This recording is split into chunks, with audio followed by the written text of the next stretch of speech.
Hey guys, and welcome to the video. We're going to be discussing the Halloween franchise getting another reboot with its own TV and movie universe.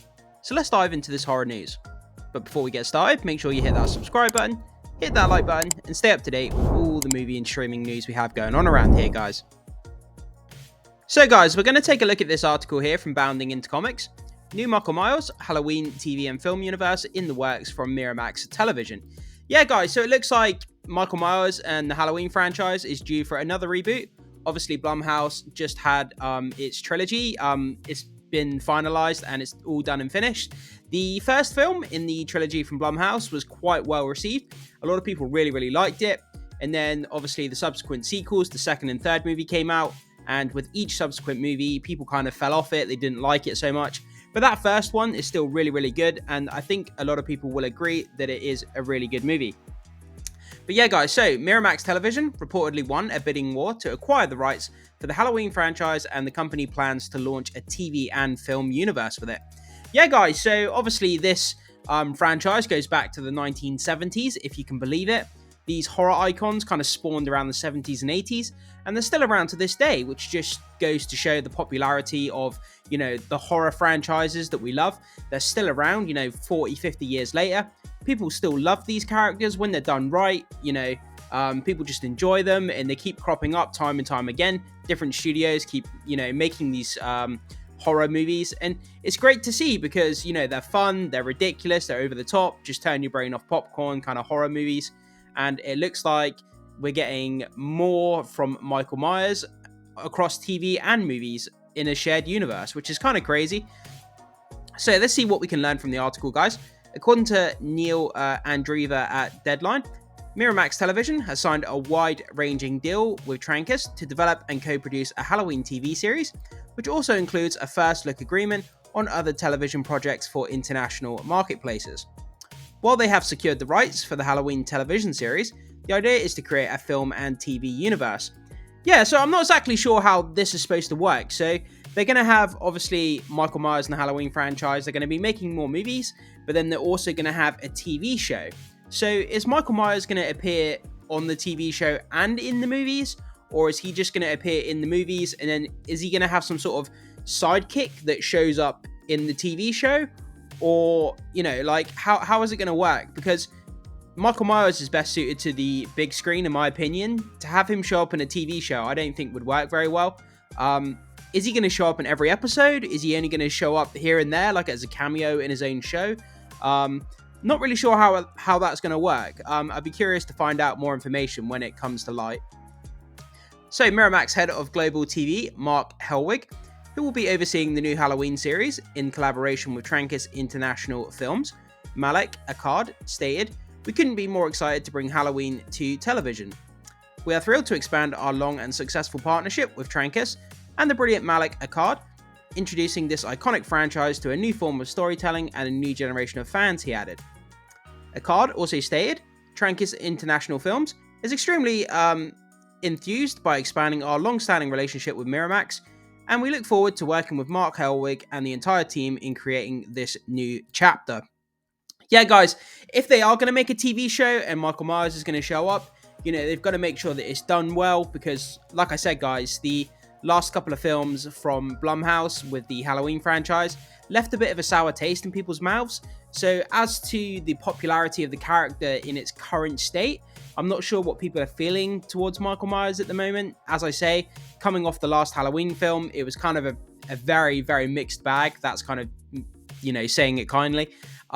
So people might be a little bit down on the whole franchise at the moment. So they're going to have to do something, they're going to have to do something good. They're going to have to have a really good marketing campaign to get viewers back on board with a new Halloween, franchise, whether it's going to be TV or film or both.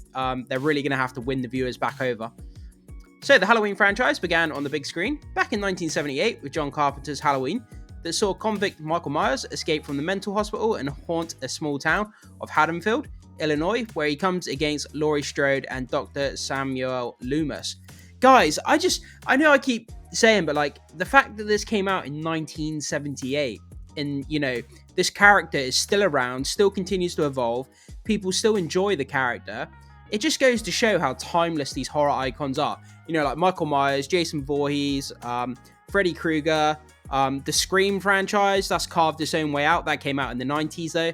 I believe the first one was 91, 92, the first Scream movie?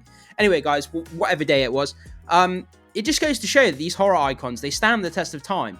And people just enjoy these horror icons, and it's just fun to watch these characters evolve and continue to get made movies, some good, some bad.